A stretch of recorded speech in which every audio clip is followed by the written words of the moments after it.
Madame la ministre, Monsieur le Président de la Fédération protestante de France, je m'est particulièrement agréable de vous souhaiter la bienvenue dans cet auditorium de l'Institut de formation Caroline Malvezin de la Fondation Diaconesse de Reuilly, pour plusieurs raisons. D'abord parce qu'il permet au président de la Fédération protestante de présenter le texte des interpellations protestantes sur l'accompagnement de fin de vie, et puis aussi parce que c'est un lieu et un moment, historique et emblématique. Historique parce que vous êtes sur les lieux même de la création ou presque de la communauté des diaconesses de Reuilly qui était installée pas très loin d'ici mais déjà dans le quartier et qui sont ici depuis pratiquement 180 ans, je crois. Je me suis renseigné rapidement cette semaine. Je crois qu'elles sont sur les locaux depuis 1843 alors qu'elles ont été créées en 1841. Vous voyez que c'est lieu historique. Et puis donc ça fait plus de 180 ans que les diaconesses de Reuilly sont accompagnateurs, accompagnatrices de vie. C'est même leur signature, accompagnons la vie, mais pas uniquement les fins de vie, mais toute vie, toute vie. Et chaque mot compte et chaque mot est important. Et donc de ce point de vue-là, ça fait 180 ans que, à travers la diversité des parcours, dans la pluralité des situations, mais dans la singularité des individus, Diaconesse de Reuilly accompagne les vies, toutes les vies. Singularité des individus parce que chaque être est unique et à ce titre-là irremplaçable. On est là au cœur du sujet de l'actualité d'aujourd'hui. Et puis un lieu emblématique. Et cet accompagnement, se fait à travers les 50 établissements répartis dans toutes les régions françaises que gèrent les diaconesses de Reuilly. Et puis je disais aussi que c'est un lieu emblématique, bien évidemment à cause de l'Institut de formation qui prépare et qui permet l'avenir, puisque préparer des soignants, préparer des gens qui vont œuvrer dans l'accompagnement, dans le soin, dans l'attention, c'est aussi préparer l'avenir et le permettre. Et puis emblématique aussi parce que il est révélateur, ce lieu, de la capacité de la Fondation Diaconesse de Reuilly de s'adapter au changement et surtout à, je reprends la formulation, à l'avenir, à le permettre. Notamment en choisissant et en travaillant avec des partenaires et développant aussi des alliances. Et c'est notamment le cas avec cet hôpital, ce groupe hospitalier qui jouxte l'Institut de formation que nous gérons depuis plus de 15 ans avec une autre fondation, Catholique Saint-Anne.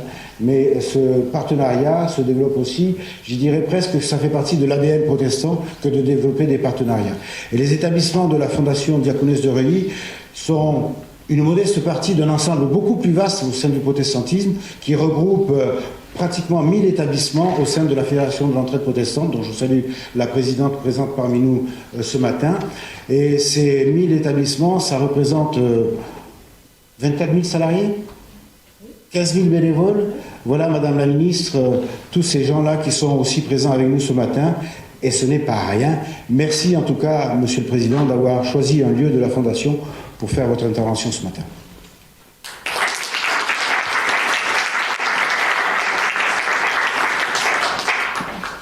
Et tout de suite, parole à Christian Krieger, président de la Fédération protestante de France. Madame la Ministre, auprès du ministre de la Santé et de la Prévention, chargé de l'organisation territoriale et des professions de santé, je voudrais tout d'abord vous remercier et vous exprimer notre gratitude d'avoir accepté notre invitation à cette rencontre au cours de laquelle je souhaitais, au nom du protestantisme français, vous remettre très officiellement notre contribution à l'actuel débat sur la fin de vie. Votre présence ici, dans ces locaux de la Fondation des Diaconesses de Reuilly, est à l'image de votre implication dans des qualités d'écoute dont vous avez fait montre durant ces dernières semaines dans le cadre d'un débat clivé sur un sujet qui convoque à la fois une dimension personnelle et intime et une dimension publique et collective. Alors soyez-en vivement remerciés d'être présente ce matin. La question de l'accompagnement de la fin de vie et notamment celle de l'aide active à mourir n'est pas nouvelle. Elle fait débat dans notre société depuis plusieurs décennies. Et de fait, elle accompagne les travaux de la Commission éthique et société de la Fédération protestante de France. Ainsi, en janvier 2019, le Conseil de la Fédération protestante a adopté un texte portant le titre « Interpellation protestante sur la prise en charge de la fin de vie ». Un texte qui propose aux protestants et plus largement des éléments de réflexion pour penser les enjeux de la fin de vie. Le récent avis 139 du Comité consultatif national d'éthique, le 13 septembre 2022, a ouvert la perspective d'une évolution législative qui pourrait faire entrer la France dans le cercle des pays autorisant d'une manière ou d'une autre l'aide active à mourir. Cette perspective représenterait une profonde rupture civilisationnelle. En effet, alors que jusque-là notre pays déployait des modalités et donc une politique d'accompagnement du mourant, avec cette perspective, il s'ouvrirait à la possibilité du don de la mort. Dans la saisine que la Première ministre a adressée au Conseil économique, social et environnemental en vue de l'organisation d'une convention citoyenne, est explicitement posée la question de l'opportunité de légiférer sur l'aide active à mourir en France. Cette question méritait que notre commission éthique et société travaille à une contribution protestante au débat citoyen en cours. Il s'agissait notamment de prendre en considération les récentes évolutions, notamment l'avis 139 du Comité consultatif national d'éthique, mais aussi l'impact de la pandémie sur notre représentation de la fin de vie et par conséquent le rapport qu'elle induit à la mort. La Commission éthique et société de la Fédération a œuvré parallèlement au rythme des travaux de la Convention citoyenne. Cette dernière a rendu public son rapport ce dimanche en exprimant une position majoritaire en faveur de l'aide active à mourir. J'aurai le privilège tout à l'heure de vous remettre le rapport du protestantisme, publié sous le titre « Pour davantage d'humanité en fin de vie, interpellation protestante ». Mais avant de me faire le porte-parole de ces interpellations protestantes, je voudrais donner la parole au président de la Commission éthique et société, le Dr Jean-Gustave Henz, afin qu'il nous présente la méthodologie de travail et les réflexions de la Commission éthique et société.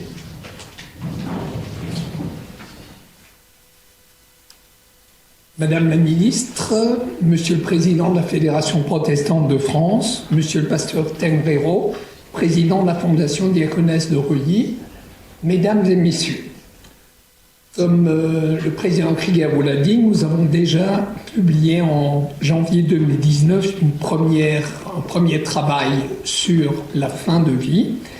Et dans ce travail, je voudrais juste rapporter les 4 principes structurants qui ont guidé notre travail actuel. Ces arguments sont en fait la base chrétienne de notre travail. Premièrement, Dieu est à l'origine de toute vie. Pour les chrétiens, la dignité est intrinsèque à toute personne parce que créée à l'image de Dieu, elle ne s'acquiert ni ne se perd. Deuxièmement, la vie est un don, une grâce. Elle s'inscrit dans une interdépendance où chacun est à la fois et successivement bénéficiaire ou dispensateur. Troisièmement, la finitude est un élément structurant de la condition humaine. Et quatrièmement, le principe de la compassion fraternelle avec les plus vulnérables. Alors notre texte actuel, publié début mars 2023, pour respecter les 6 mois que on nous avait confiés, comme à toutes les autres familles religieuses aussi, aboutit donc à ce texte dont le président Krieger vous a donné le titre déjà. Ce texte commence par 3 observations cliniques personnelles que j'ai eu l'occasion de connaître au cours de mon exercice professionnel. J'ai choisi de vous en rapporter une. Martine est une femme de 55 ans, ancienne directrice des ressources humaines, mariée, mère de 2 enfants adolescents, atteinte d'une sclérose latérale amyotrophique ou maladie de Charcot. Cette maladie se caractérise par une paralysie progressive invalidant des muscles impliqués dans la motricité volontaire. Les symptômes de la maladie ont commencé il y a environ 2 ans par une faiblesse et des crampes douloureuses au niveau de la jambe droite et de la main droite, rendant la marche, puis l'appréhension d'objets difficiles et la contraignant à arrêter son travail. Dès la confirmation du diagnostic, Martine est devenue membre de l'Association pour la recherche sur la sclérose latérale amyotrophique et les autres maladies du motoneurone, en abrégé ARSLA, dont elle a attentivement lu les brochures qui présentent tous les aspects de la maladie. Le choc a été dur pour elle et ses enfants et son conjoint lorsqu'elle a compris que la survie moyenne était de 3 à 5 ans et qu'il n'existait pas de traitement curatif. Désireuse de rester maîtresse de sa vie aussi longtemps que possible, elle a suivi les conseils de l'ARSLA et a nommé son mari comme personne de confiance. Elle a rempli les directives anticipées dans lesquelles elle a spécifié qu'elle ne voulait pas d'obstination déraisonnable, qu'elle demandait à pouvoir bénéficier des soins palliatifs et d'accompagnement avec une prise en charge des douleurs, de la souffrance et des symptômes pénibles de fin de vie. Elle précisait enfin qu'elle ne voulait pas d'intubation ou de trachéotomie avec ventilation artificielle. Dans un premier temps, Martine restait à la maison sur un lit médicalisé 20 heures sur 24, entourée de l'affection de ses proches. Son mari a suivi la formation à l'accompagnement de fin de vie proposée par l'ARSLA pour les proches de malades atteints de SLA. 2 auxiliaires de vie passent chacune 4 heures par jour avec elle. Martine a un bon contact avec celle-ci. Une infirmière passe la voir 2 fois par jour pour les soins. Un kinésithérapeute vient la faire travailler 3 fois par semaine. Une ergothérapeute et une orthophoniste viennent 1 fois par semaine. Sur le plan médical, elle est suivie par son médecin traitant et le neurologue référent de l'ARSLA régional. Son traitement médicamenteux comprend des décontracturants musculaires, des antalgiques et du riluzole, seul médicament connu pour ralentir l'évolution de la maladie. Mais c'est avec la psychologue proposée par l'ARSLA régional et avec son pasteur venant la voir régulièrement que le courant passe particulièrement bien. Elle leur confie combien il est dur pour elle de ne plus pouvoir s'occuper de ses enfants et de son mari, d'avoir tout le temps besoin des autres, ne plus avoir d'autonomie même pour les gestes de la vie courante, d'avoir le sentiment d'avoir perdu toute dignité et toute intimité. Elle leur partage son impression de ne plus servir à rien, de ne plus voir de sens à sa vie, d'être une charge pour ses proches et pour l'ensemble de la société. La psychologue voit aussi séparément le mari de Martine et ses enfants pour leur permettre de parler de cette situation difficile qu'ils vivent en accompagnant leur épouse aînée. La maladie progresse rapidement dans les mois suivants. Des raideurs et des contractures musculaires et articulaires douloureuses apparaissent. Des fontes musculaires se développent progressivement de manière asymétrique sur les 4 membres. Soutenue par ses proches, Martine tente courageusement de faire face. Elle mange peu et perd 20 kilos en 6 mois. Les troubles de l'élocution et de la déglutition apparaissent avec des fausses routes gênantes, handicapant encore davantage la maladie. Un début d'insuffisance respiratoire témoigne de l'atteinte du muscle diaphragmatique. Après un délai de réflexion d'1 semaine, elle accepte la proposition de son médecin traitant de l'équiper d'une sonde de gastrostomie percutanée pour la nourrir avec des poches de réalimentation.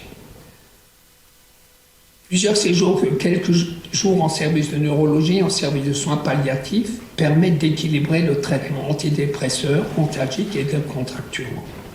Les signes d'atteinte du diaphragme progressent, la respiration devient difficile lorsque Martine est en position semi-assise ou allongée. Cette insuffisance respiratoire est améliorée par une ventilation non invasive par masque facial jusqu'à 18 heures par jour. Martine doit à présent utiliser des pictogrammes pour communiquer avec ses proches et ses soignants. Dans les semaines qui suivent, Martine fait comprendre plusieurs fois à ses soignants qu'elle en a maintenant assez et aimerait bien être délivrée. Elle est examinée par 2 autres médecins extérieurs au service de soins palliatifs.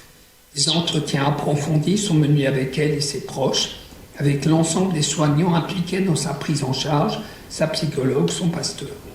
Une réunion rassemblant l'ensemble des acteurs concernés est organisée et à l'unanimité, il est proposé à Martine de réaliser une sédation profonde continue pour lui permettre de dormir avant de mourir pour ne pas souffrir.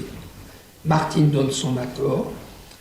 La sédation est démarrée et Martine décède 8 jours plus tard, entourée de l'affection des siens. La société française apparaît divisée sur la problématique de la fin de vie. D'un côté, le 17 février de cette année, donc 2023, 13 organisations professionnelles représentant plus de 800 000 soignants ont publié dans le Figaro un texte qui rejette l'aide active à la fin de vie estimant qu'elle est une pratique incompatible avec le métier du soin, qu'une telle légalisation conduirait immanquablement à un glissement éthique majeur, et enfin que la mise en œuvre de garde-fous législatifs ne parviendrait pas à terme à endiguer les menaces que l'injonction de mort ferait peser sur les personnes les plus vulnérables, ce que l'on observe aujourd'hui dans tous les pays ayant légalisé l'euthanasie. Par personnes vulnérables, ils entendent les enfants, les personnes dépendantes, les personnes atteintes de troubles cognitifs ou psychiatriques et les personnes en situation de précarité. Le Conseil national de l'ordre des médecins est lui aussi défavorable à un changement de la loi Claes-Leonetti. De l'autre côté, la Convention citoyenne sur la fin de vie, qui a rassemblé 184 citoyens, s'est prononcée dimanche dernier à une majorité de 75% en faveur d'une aide active à mourir sous condition. A contrario, un peu moins d'un quart d'entre eux restent contre, reflet de la complexité des débats et de la diversité des opinions face à cette épineuse question. Ce nouveau droit devra être strictement encadré et le rapport final de la Convention cite 5 garde-fous pour éviter les dérives. Une expression de la demande libre, éclairée et révocable à tout moment, un accompagnement médical et psychologique complet, une évaluation du discernement indispensable de l'entrée dans le parcours d'aide active à mourir, soumis à une procédure collégiale et disciplinaire, et enfin une réalisation de l'acte encadré par un corps médical qui, comme je l'ai déjà dit, est très réticent face à ce geste. Bien sûr, ne serait pas tenu d'y prendre part. Mais surtout, ce rapport de la Convention sonne comme un véritable réquisitoire en faveur des soins palliatifs. En effet, nous en sommes au 5e plan de soins palliatifs.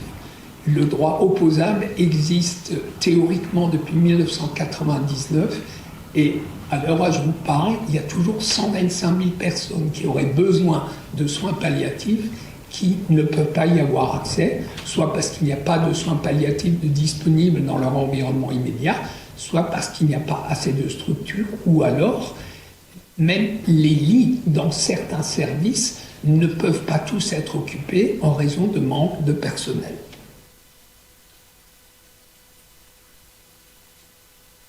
Les participants ont écrit, je cite, « Notre système de santé se trouve dans une situation alarmante.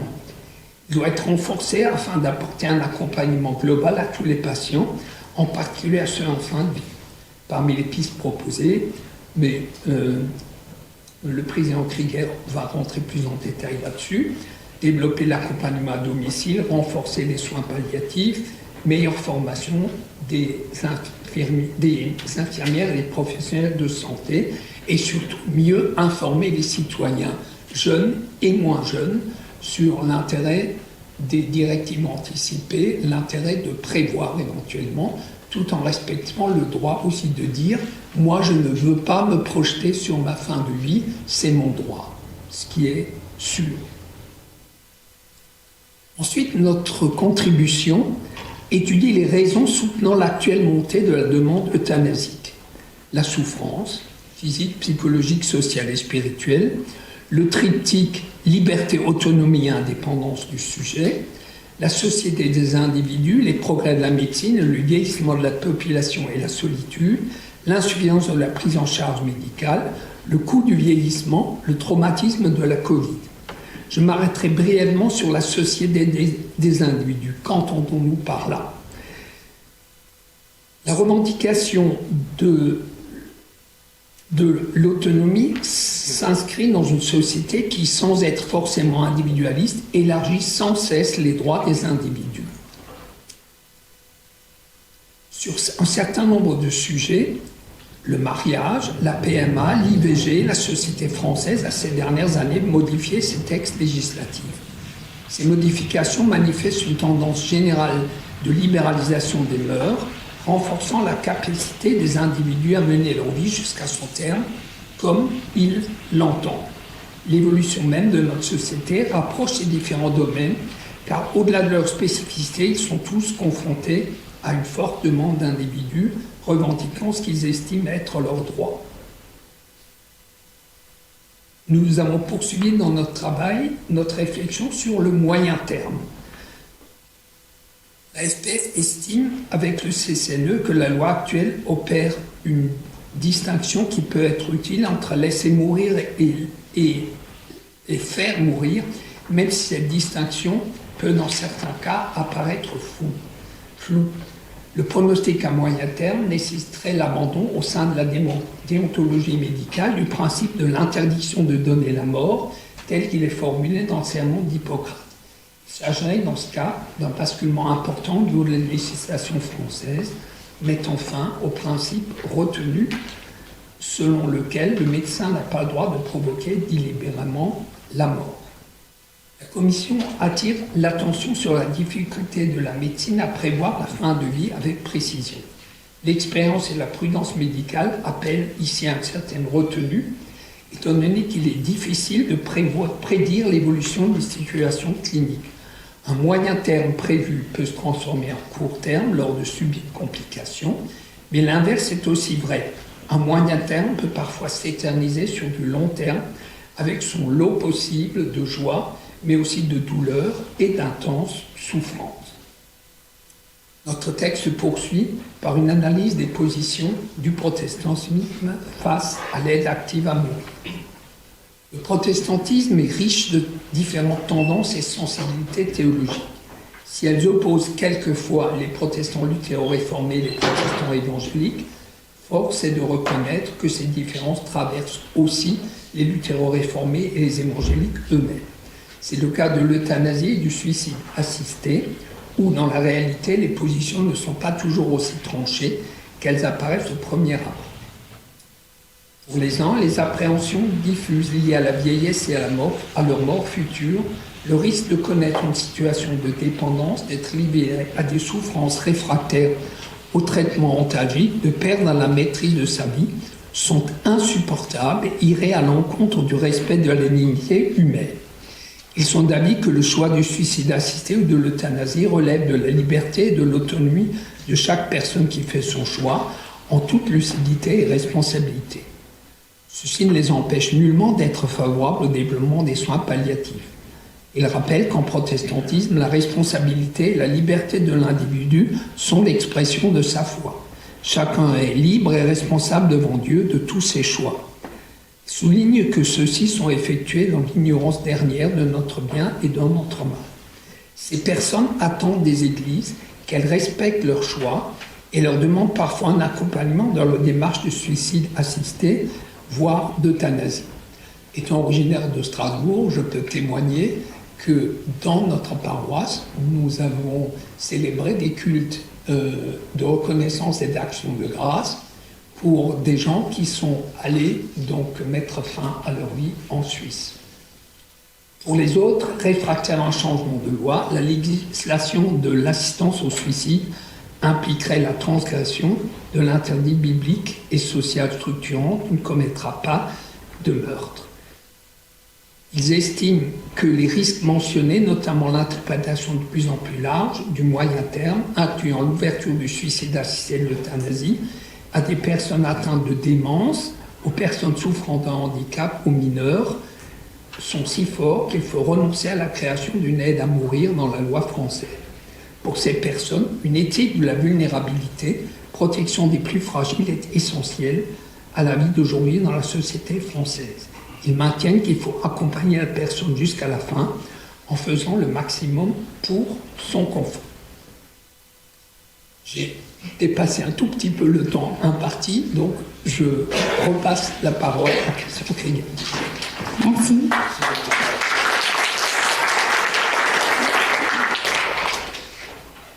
Voici donc, Madame la Ministre, les 4 interpellations protestantes. Enfin, elles sont au nombre de 4 sur la manière de les synthétiser. Il s'agit d'une affirmation, d'un plaidoyer, d'un avis et d'une demande. L'affirmation. Les protestants dans leur ensemble sont sensibles au principe de responsabilité personnelle ainsi qu'à la protection des plus vulnérables. Ils entendent les appels à la compassion que génèrent certaines situations, pour lesquels une aide active à mourir est demandée de façon répétitive. La Fédération protestante de France tient à souligner que ceux qui humanisent la fin de vie, ce sont les liens humains. La plainte entendue, la parole partagée avec les proches et avec tous ceux qui accompagnent les personnes en grande souffrance. La loi ne peut inventer ces liens, mais elle doit poser un cadre qui les favorise dans la confiance. Face à la pénurie des moyens et une pénurie de présence humaine, une inflation de lois ne nous semble pas constituer la meilleure réponse. Humaniser la fin de vie, c'est créer un cadre qui favorise la présence humaine en fin de vie. Et à ce titre, la Fédération protestante de France encourage les pasteurs et les aumôniers à accompagner les personnes qui en font la demande dans leurs derniers instants, comme je l'ai dit, quel que soit le choix de leur fin de vie. Car accompagner quelqu'un n'implique pas nécessairement cautionner ou approuver le choix d'une personne. Deuxièmement, le plaidoyer, un plaidoyer pour développer une culture des soins palliatifs en France. À l'instar de l'avis du Comité consultatif national d'éthique et du rapport de la Convention citoyenne, la Fédération protestante plaide pour le développement en France d'une réelle culture de soins palliatifs. Il fait consensus que, plus de 20 ans après la loi du 9 juin 1999 visant à garantir le droit d'accès aux soins palliatifs, l'offre de tels soins est toujours insuffisamment développée et notamment n'est pas accessible sur l'ensemble du territoire. Il est urgent de soutenir le déploiement et la pédagogie des soins palliatifs en France, non seulement dans des unités de soins dédiées, mais également en EHPAD ou comme une offre d'accompagnement de fin de vie à domicile. Les moyens sont connus: formation du personnel de santé, information publique, formation universitaire, développement de la recherche en soins palliatifs. Lors des vœux de la Fédération protestante de France, j'avais émis l'idée d'un droit opposable d'accès aux soins palliatifs afin de permettre une égalité d'accès partout et pour tous. C'est avec satisfaction que j'ai noté que la Convention citoyenne s'est exprimée dans le même sens. Pour ce point, notre rapport souligne toutefois que pour que les soins palliatifs deviennent un véritable droit opposable effectif, il faut une programmation financière. La question, donc 3, l'avis, la question de l'opportunité d'une évolution de la législation. La Convention citoyenne s'est clairement prononcée en faveur d'une évolution de la législation. Jean-Gustave Henz vient de le dire, au sein du protestantisme, cette question fait débat. Pour les uns, le suicide assisté ou l'euthanasie touche à un interdit fondamental, un interdit structurant non seulement les croyants pour les croyants, mais également pour les sociétés, même celles sécularisées. Et pour d'autres, disait-il, le choix du suicide assisté ou de l'euthanasie relève de la liberté et de l'autonomie de chaque personne qui fait son choix en toute lucidité et responsabilité. Et ce dernier rappelle qu'en protestantisme, la responsabilité et la liberté de l'individu devant Dieu sont l'expression de sa foi. Et par-delà ce qui peut différencier les uns des autres, la présente contribution porte également ou reflète également l'ambition de trouver une parole commune, et ce au moyen d'un débat exigeant et d'une écoute de qualité. Et cette parole commune, la Commission l'a trouvée pour cette question clivante en affirmant qu'à la suite de la réserve émise par les 8 membres du Conseil consultatif national d'éthique à propos de l'avis 139, la Commission éthique et société pense qu'il n'est pas opportun de légiférer alors que les précédentes dispositions n'ont pas toutes été mises en place et n'ont pas fait l'objet d'une évaluation correcte. En effet, considérant premièrement le constat de la méconnaissance et donc de l'insuffisante application de la loi Claes-Leonetti, encore souligné par le récent rapport de la mission d'évaluation de cette loi, et considérant deuxièmement l'insuffisante offre en soins palliatifs, la Commission estime inopportune une évolution du cadre législatif, alors que la présente législation est insuffisamment connue et appliquée. Elle pose comme une condition préalable à tout débat parlementaire la mise en œuvre d'une réelle pédagogie de la loi de sédation profonde et continue et celle des moyens nécessaires à créer en France une culture de soins palliatifs. Et enfin... voilà. Et enfin, donc, La demande, je l'ai déjà exprimée, vous en souvenez, lors du dîner où nous étions invités par le président de la République, une demande pour qu'en France soit votée une loi d'accompagnement du grand âge et de la fin de vie. La Commission éthique et société de la Fédération protestante de France pense qu'une évolution législative est possible et souhaitable afin que la société française préserve une culture de l'affirmation de la vie et du soutien mutuel. Trop de personnes, au-delà de la difficulté sanitaire, connaissent solitude et désespoir. Notre société se doit de reconnaître la dignité de cette partie importante de sa population qui n'est plus en capacité d'être active socialement ou économiquement et qui requiert néanmoins la reconnaissance de son existence. La Commission pense qu'il est temps de mettre en œuvre une loi de programmation pluriannuelle, évaluée et révisée périodiquement concernant l'accompagnement du grand âge et de la fin de vie. Cette loi fondatrice aurait pour objet la prise en compte des dimensions psychologiques, sociales et médicales visant à rendre un peu plus de dignité à ces personnes et parallèlement d'espérance à notre humanité. Une telle loi aurait aussi pour objet d'éviter que le droit de mourir ne devienne peu à peu un devoir de partir, non un devoir explicite, mais une sorte d'obligation intérieure. À ce titre, il importe préalablement à toute légifération sur la fin de vie de prendre des mesures qui affirment une profonde solidarité avec nos aînés. Alors pour conclure, je voudrais rappeler que la finalité du rapport, qui m'a été subtilisé par le docteur Hens, que je vais vous remettre tout de suite, je voudrais rappeler que la finalité du présent rapport de la Commission éthique et société de la Fédération protestante de France ne saurait être celle d'énoncer un interdit ou un permis, d'affirmer une position pour ou contre.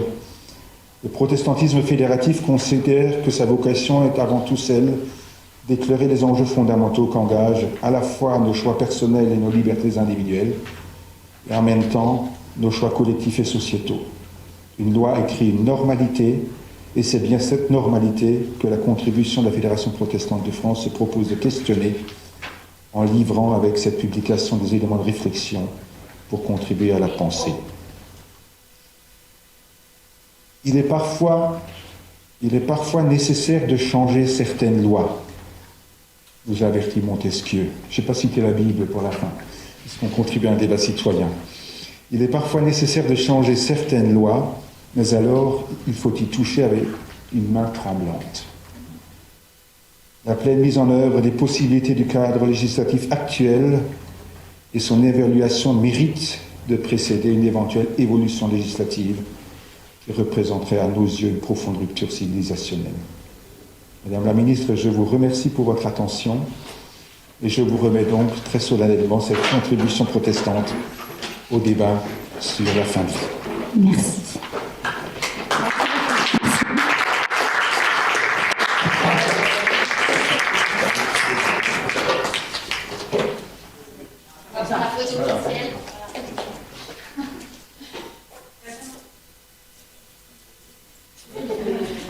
Alors attendez.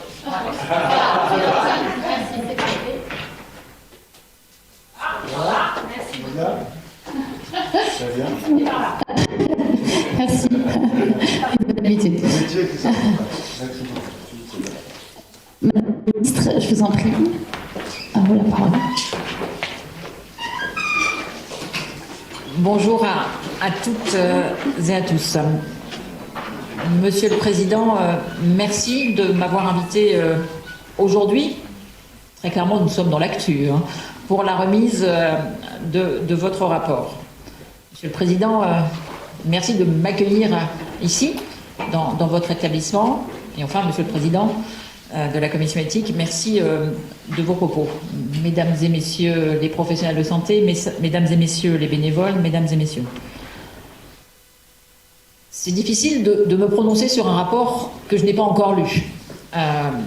Mais vous dire que, tout d'abord, je suis ravie d'être là aujourd'hui dans la continuité des échanges que nous avons déjà eus.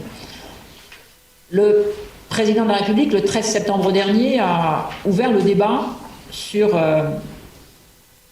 la fin de vie. Plus que le débat sur la fin de vie, je pense qu'il a ouvert le débat sur notre rapport à la mort.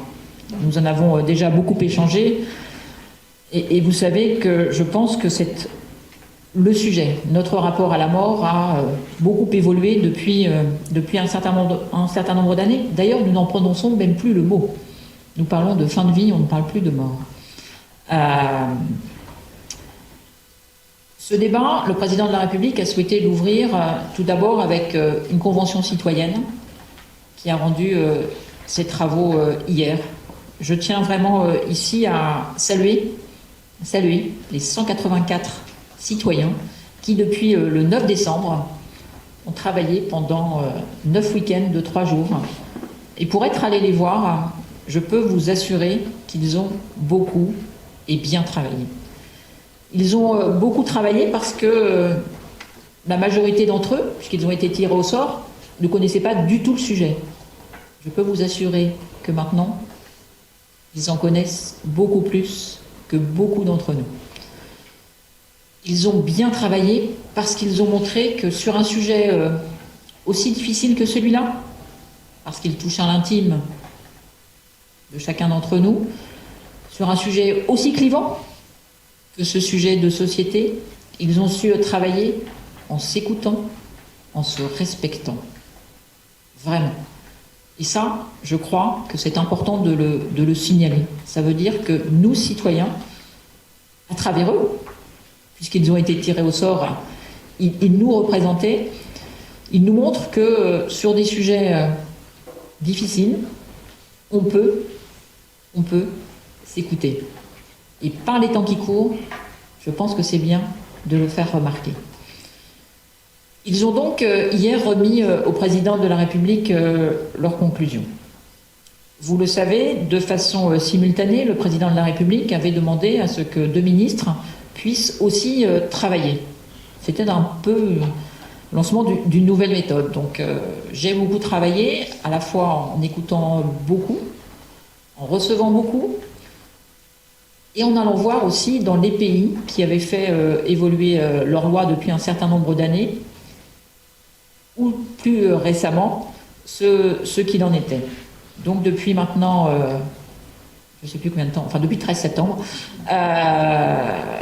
et donc moi aussi j'ai remis une synthèse de mes travaux au président de la République. Mais la volonté qui a été la nôtre, c'est d'ouvrir, j'allais dire, tous les champs, et de vous demander aussi, ce que nous avons fait, de travailler et de produire des travaux. Ce qu'ont fait aussi les ordres des professions médicales, ce qu'ont fait des associations. Et tous ces échanges ont montré, là aussi, que sur ce sujet de société, nous étions en mesure de pouvoir travailler collectivement, même si, forcément, nos avis peuvent être parfois divergents. Le président de la République, hier, en recevant les conventionnels, c'est-à-dire les 184 citoyens qui ont travaillé, a souhaité ouvrir un acte 2 de ce débat. À travers son discours, que j'imagine vous avez écouté, il a, je crois pas, j'en suis sûre, répondu à peu près à vos 4 affirmations, enfin vos 4 propositions. Tout d'abord, je ne sais pas si on peut répondre à une affirmation, mais en tout cas vous dire que dans les propos du président de la République et dans l'ouverture de cet acte 2, je retrouve l'affirmation que vous nous transmettez. Ce sujet-là, on doit le traiter avec, je crois, beaucoup d'humilité, parce que je ne pense pas qu'aucun d'entre nous n'ait de certitude sur la façon, au moment où ça arrivera, dont il souhaite mourir. On peut en avoir tout de suite. C'est assez facile quand on est en bonne santé. C'est sans doute beaucoup plus difficile lorsqu'on est réellement confronté à la situation. Mais en tout cas, avec beaucoup d'humilité, mais une chose est sûre, et le président de la République l'a dit, avec beaucoup d'humanité. Et donc, dans cette affirmation que vous nous retransmettez ce matin et dont je lirai l'entièreté dans votre rapport, je suis sûre que nous nous retrouvons. et vous avez aussi employé le mot de responsabilité. Ça va aussi beaucoup avec l'humanité, la responsabilité. Dans votre plaidoyer, très clairement, le président de la République y a répondu à 500%. Là aussi, les citoyens, les parlementaires qui ont travaillé sur l'évaluation de la loi Claeys-Leonetti, les travaux que j'ai pu mener de façon simultanée à la réponse à la question sur le choix de sa fin de vie, avec les acteurs des soins palliatifs, montrent à quel point, malgré 5 plans, nous ne sommes toujours pas en mesure de proposer à l'ensemble de nos concitoyens sur le territoire un accès aux soins palliatifs. Pour différentes raisons. Vous avez parlé de moyens. Il y a sans doute une question de moyens, mais pas que. Mais pas que. Nous avons un enjeu de formation, nous avons un enjeu d'information, et nous avons surtout, je pense, un enjeu, et vous l'avez dit, à la fois de culture palliative et surtout d'anticipation palliative.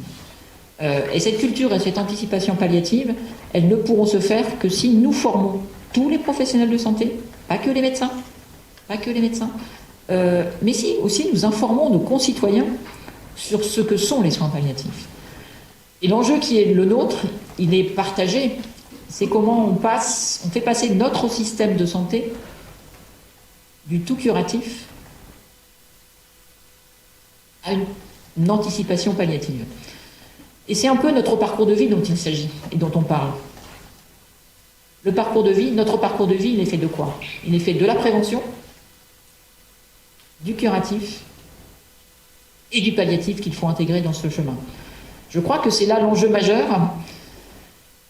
Et force des réflexions, des travaux que nous avons menés avec tous les professionnels, et je dis bien tous les professionnels, nous avons pensé que s'inscrire plutôt dans une stratégie décennale sur le long terme semblait plus approprié que des plans successifs où, à peine 3 ans après leur application, il faut déjà penser à travailler au suivant. S'inscrire sur le temps long, un peu sur le modèle de la stratégie cancer, nous semblait sur ce champ important. C'est ce que nous a demandé le président de la République hier, et c'est ce que nous allons construire avec les acteurs des soins palliatifs.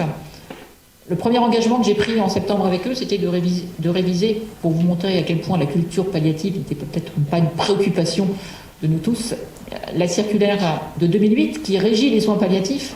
Nous sommes en 2023, n'avait toujours pas été révisée. Elle le sera, je l'espère, avant le 15 mai. En tout cas, c'est la feuille de route que j'ai fixée à tous les acteurs pour pouvoir le faire. 2008, circulaire des soins palliatifs pédiatriques n'apparaît même pas dans cette circulaire. Donc je pense que c'est un enjeu majeur, et notamment dans le cadre de cette révision de la circulaire, l'exigence que je fixe, je ne sais pas si ce sera dans le réglementaire ou dans la loi, de la réviser tous les 5 ans. On ne peut pas se permettre d'attendre 15 ans, alors que nous souhaitons que la recherche évolue, nous souhaitons que cette pratique des soins palliatifs se développe, attendre 15 ans pour réviser une circulaire. Donc une stratégie décennale qui sera construite dans les semaines et dans les mois à venir avec les acteurs des soins palliatifs, je dis bien tous les acteurs et tous les professionnels. Là aussi, le président de la République a souhaité que nous apprenions à travailler ensemble et à ne pas construire tout seul. Je crois que c'est à travers ce sujet si difficile de la fin de vie, je pense que c'est sans doute un bel exemple d'une nouvelle méthode de co-construction souhaitée. Votre avis à la fois qui dit oui et qui dit non. Et bien en fait, c'est bien l'objet du débat et c'est bien l'objet de la question qui nous est posée. J'ai cru comprendre que c'était plutôt non que oui. Mais c'était pas tout de suite. Mais en fait, pas maintenant, mais vous savez, peut-être là on va avoir un point de divergence. Je pense que quand on ne veut pas que ça évolue, on dit toujours pas maintenant. C'est un peu le sujet, c'est jamais le bon moment. C'est quoi le bon moment ? En fait, la question de ce débat, c'est quoi le bon moment ? Pour avoir déjà échangé avec beaucoup de personnes sur ces sujets de société, c'est quoi le bon moment ? Si c'est pas aujourd'hui, c'est quand ? Est-ce que vous avez répondu à la question ? C'est quand les soins palliatifs seront effectifs partout. Oui. Alors, je savais bien que j'allais susciter, parce que quand même, on est là pour débattre un peu, c'est l'objet. À travers ça, il y a deux choses. La loi Claes-Leonetti n'est pas appliquée parce qu'elle n'est pas connue. On en est tous d'accord. La question qui a été posée, c'est pas tout à fait celle-là. La question qui a été posée, c'est est-ce que la loi Claes-Leonetti répond à toutes les situations à court terme? Parce que c'est ça la loi Claes-Leonetti. C'est les situations à court terme. La réponse des citoyens a été très claire. L'avis du CCNE dit que non, puisqu'il faut envisager des réponses moyen terme, on voit bien. Donc la réponse dit que non. C'est pour ça qu'il y a deux enjeux. Il y a développer les soins palliatifs, faire connaître la loi Claes-Leonetti, c'est un enjeu majeur. Et d'ailleurs, on n'a pas parlé des directives anticipées, qui sont aussi un enjeu dans l'enjeu. Mais que les citoyens ont tranché que la loi Claes-Leonetti ne répondait pas à toutes les situations. Donc, la réponse, c'est est-ce que c'est le bon moment? En tout cas, c'était le moment de l'ouverture du débat. Les conclusions, elles sont là. Et le président de la République a hier, là aussi, dans cet acte 2, lancé deux chantiers. Le chantier des soins palliatifs et le chantier d'un projet de loi qu'il nous faut là aussi co-construire avant l'été. Ce projet de loi, il nous amène à ouvrir notre pays vers une aide active à mourir qu'il nous faudra construire. Et puisque vous avez entendu ces propos, il nous demande de réfléchir à un modèle à la française. Très clairement, pour avoir, je vous l'ai dit, alors je ne vais pas dire beaucoup voyager parce que ce n'est pas tout à fait le terme, mais fait des déplacements dans 6 pays, je suis intimement convaincue que le modèle duplicable de la Belgique ou de la Suisse dans notre pays, c'est pas possible. C'est pas possible pour beaucoup de raisons. D'abord parce que nous n'avons pas les mêmes systèmes d'organisation politique. Parce que nous n'avons pas la même antériorité des soins palliatifs. Parce que nous n'avons pas le même système de soins. Parce que nous n'avons pas le même système de prise en charge. Et pour beaucoup d'autres raisons, mais pour ces raisons-là, c'est pas possible. Et puis, dans ce modèle à la française, le président de la République, il a élargi le modèle à la française. Il souhaite que nous développions, à travers cette loi et cette réflexion, un modèle d'accompagnement de la fin de vie. Ça va bien plus loin que les soins palliatifs stricto sensu, ça va bien plus loin qu'une évolution de la loi vers une aide active à mourir. Ça veut dire comment aussi on travaille à l'accompagnement des aidants. Et là, les modèles que vous développez avec les bénévoles, accompagner les familles, ça va sur l'accompagnement des personnes en fin de vie. Alors, est-ce que c'est par la présence des représentants des cultes? Est-ce que c'est par le développement des bénévoles? C'est ce dont nous avons à réfléchir aussi ensemble. Ça va sur l'accompagnement du deuil. Et là, pour le coup, je suis intimement convaincue, et le président de la République l'a dit aussi hier, il a prononcé le mot, celui de l'accompagnement du deuil. C'est quelque chose sur lequel nous devons avancer, ça fait partie de l'accompagnement de la fin de vie. Beaucoup de sujets donc qui nous permettront, je le souhaite, de co-construire, et là aussi le président de la République a souhaité que nous continuions dans la façon dont nous avons travaillé pour l'instant, de co-construire cette loi, donc avec les parlementaires, en amont de la proposition et du dépôt du projet de loi à l'Assemblée nationale. La commande était à l'été, donc on va plutôt dire à la fin de l'été, à la rentrée. Enfin, l'été, c'est jusqu'au 21 septembre, donc ça nous laisse un petit peu de champ. De co-construire avec les soignants aussi. J'ai beaucoup travaillé avec les soignants, ils ont été associés aux réflexions qui ont été les nôtres. Je pense que là aussi, il nous faut construire un modèle qui ne fracture pas les soignants. Le président de la République a dit sa volonté d'apaisement. Je ne sais pas si sur une loi de fin de vie, on peut parler d'une loi d'apaisement. Mais en tout cas, je pense qu'il nous faut ensemble montrer, je le redis, et les citoyens nous ont ouvert la voie, que sur un sujet aussi difficile que celui-là, parce qu'il touche à l'ultime, Et chacun d'entre nous a un rapport à l'ultime qui est un peu différent, par des parcours personnels, par des convictions personnelles. Les citoyens nous ont ouvert la voie. L'acte 1 est terminé, l'acte 2 s'ouvre, s'est ouvert depuis hier. Et en tout cas, je sais le gouvernement complètement mobilisé sur cette volonté de continuer à travailler de la façon dont nous l'avons fait pour l'instant, et pour avoir participé à beaucoup de débats, pour avoir beaucoup écouté. Et c'est aussi la raison pour laquelle j'ai accepté votre invitation, Monsieur le Président. On apprend toujours. On apprend toujours. Peu importe si on discute avec des gens qui ne partagent pas votre avis. On apprend toujours, et il y a toujours dans ces débats qui touchent à l'humain, un mot, une phrase, même une idée, qui doivent nous permettre de construire un projet de loi qui sera à la fois, qui apportera une évolution.